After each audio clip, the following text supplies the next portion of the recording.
వి gold trusted gold buyers తాకట్టులో ఉన్న బంగారాన్ని విడిపించి ఈ రోజు ఉన్న మార్కెట్ ధరకే కొనబడును. మరిన్ని వివరాలకు సంప్రదించండి 77107720. నిన్నటి రోజునండి కాకినాడ జిల్లా తునిలో ప్రభుత్వ పాఠశాలలో చదువుతున్నటువంటి ఒక 13 సంవత్సరాల అమ్మాయిని సెక్సువల్ గా ఎక్స్ప్లాయిట్ చేసినట్టుగా సోషల్ మీడియా లేట్ నైట్ మన దృష్టికి వచ్చింది. వచ్చిన వెంటనే తుని టౌన్ సీ గారు యాక్షన్ తీసుకుని కస్టడీలో తీసుకోవడం జరిగింది.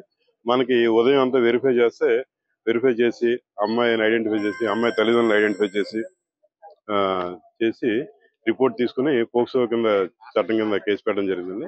పోక్సో చట్టంలో ఏవైతే ఇంపార్టెంట్ సెక్షన్లు ఉన్నాయో 5, 6 ఆ సెక్షన్ ప్రకారం కేసు పెట్టడం జరిగింది.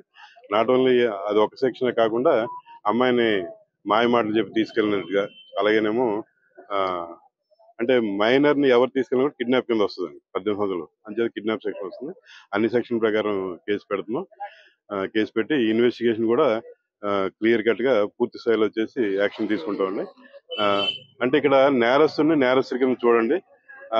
నేరస్తుడు ఈ పార్టీ ఆ పార్టీ అని చెప్పేసి ప్రచారం చేయకండి. ఎందుకంటే ఏ పార్టీ కూడా సభ్యత్వం లేకుండా మా పార్టీని ఏ పార్టీ కూడా ఒప్పుకోదు. కాబట్టి నేరస్తుడు శిక్ష పడాలి, అంతవరకు అందరి తాలూకు ఉద్దేశం అదే.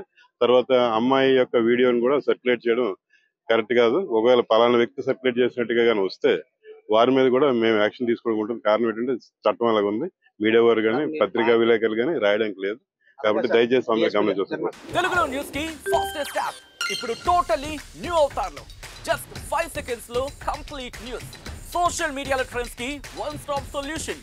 Live TV app voice search option తో ఇప్పుడే డౌన్లోడ్ చేయండి లేదా అప్డేట్ అయిపోండి. యాప్ లింక్ డిస్క్రిప్షన్ లో ఉంది.